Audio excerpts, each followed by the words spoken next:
Pushing the pylon, week 4 of NFL Sunday Football is here, and guess what? Breaking news for everybody watching. I love the board today. I absolutely love the board.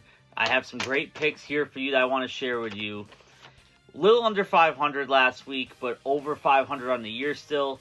This is where we bounce back, and after last week being as bad as it was for most people, I'll take a slightly under 500 record. Slightly under 500 record for week 3. But week 4, big week here, and I personally guarantee that I will go over 500 in these picks this week, and if I don't, the rest of the year is free for my picks. We start with the Denver Broncos going against the New York Jets. Jets are favored by 7.5. I love the New York Jets here. Denver Broncos did come out last week and impress a lot of people, including me. I just don't think they do it here. I think the Jets at home show up. I think Garrett Wilson gets a touchdown. And I think this would be a different story if the game was in Denver. But since it's in New Jersey, give me the Jets minus 7.5. For the second game, we have my Jacksonville Jaguars going to Houston to play the Texans. Texans are minus 5.5. And what can I say about the Jaguars? Couldn't look worse. Couldn't possibly be playing any worse. Couldn't be any less momentum, any less life in that team. It's really sad as a fan. And because of all that, I'm going to take the Jaguars plus 5.5 because it makes no sense at all. They should be getting pummeled here. The line should be Texans minus 10, even if Texans look bad last week as well. I think this line's super low, and Joe Mixon's doubtful as well. So maybe the run game is a little tempered down. I think it needs to be if the Jaguars want to have a chance because their defense can't stop a nosebleed. But I'm going to take the Jaguars plus 5.5. And also a big reason for that, not to get too much into it, we lost a friend of mine in this community here in Massachusetts, in Chicopee. Big Jaguars fan. He was one of the only Jaguars fans I ever met in real life that was a legitimate Jaguars fan like me. Knew the players, knew the struggle. Knowing the struggle is the biggest thing. So he's in our hearts. Rest in peace to my friend Danny. Jaguars get it done for you, or at least cover the 5.5, and that feels like a win for us Jaguar fans nowadays. For the third game, we have the Minnesota Vikings traveling to Green Bay to play the Packers. Packers are minus 3, and Jordan Love's probably coming back, which is great news for Packers fans, even though Malik Willis has been playing lights out. 2-0 as a quarterback for that Packers team. He looked great last week. But if you're the Packers, you obviously got to go back to Jordan Love as soon as he's healthy. He's your franchise guy. In this game here, however, I'm going to go with the Green Bay Packers minus 3. Just like last week, I think they impress a lot of people. Last week, they did it as underdogs. This week, I think they do it as favorites, even going against an undefeated Minnesota Vikings team.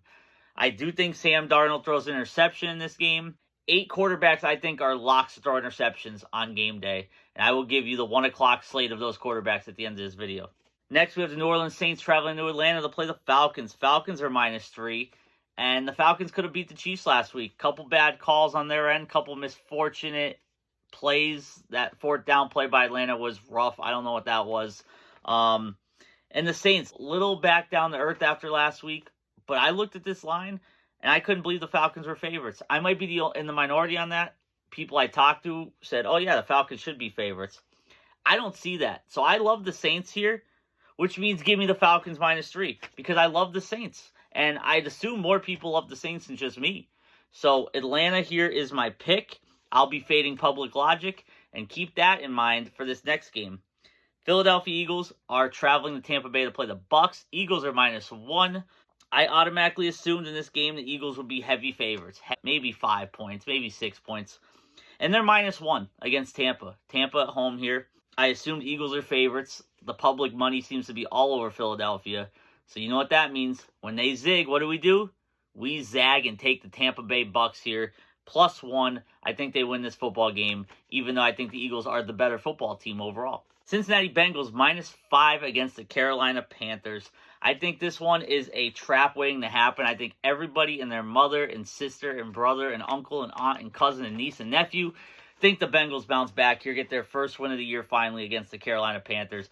Panthers had their big game last week against the Raiders, right? Why would they come into this one this week? Even at home, they can lose this game. As long as they don't get embarrassed, they're okay, right? Wrong. Give me the Carolina Panthers plus 5 here. Again, I think the Bengals could win this football game, But +5, you're giving me that field goal, that 4-point range right there where the Panthers can have some breathing room. I don't hate that. I think Andy Dalton keeps it close against his former team, Panthers +5. Steelers -2.5 against the Indianapolis Colts. They are in Indianapolis here. And this one's tough for me. I think the Steelers are the hotter team right now. I think the Colts on paper might be the better team in my opinion. And yes, I know Steelers have TJ Watt. Steelers got a lot of killers on that defense. I do like the Colts better on paper. I am taking the Pittsburgh Steelers -2.5 here, however, though. Goes against what I just said. I think the Steelers are the hotter team right now, however. I think they're looking at this season as a true contendership season. AFC North, that is wide open. I take Steelers -2.5 here. And on the side, Michael Pittman, George Pickens, I think are both due for big games. Whichever one has a bigger game, I assume their team's going to win. So, based on my pick, I'm thinking George Pickens has a big day. In our final 1 o'clock game, we have the LA Rams traveling to Chi-Town to play the Bears. Bears are -3, and that's because the Rams have pretty much a banged-up roster through and through. They did beat the 49ers last week on an epic comeback, big divisional win for them, but Puka and Kupp are out again. And then on the flip side, the Bears may be getting Keenan Allen back. So that is just 2 wide receiver rooms moving in completely different directions. This game, respectfully to both teams, respectfully, if you're fans of the Bears or Rams, I'm not dissing your team directly here. And I know as a Jaguars fan, I have no room to say this. But this is the IDK, IDC game of the week. I don't know. I don't care. Give me the Bears -3. Why? I'm going Bears -3 here because it's Caleb Williams.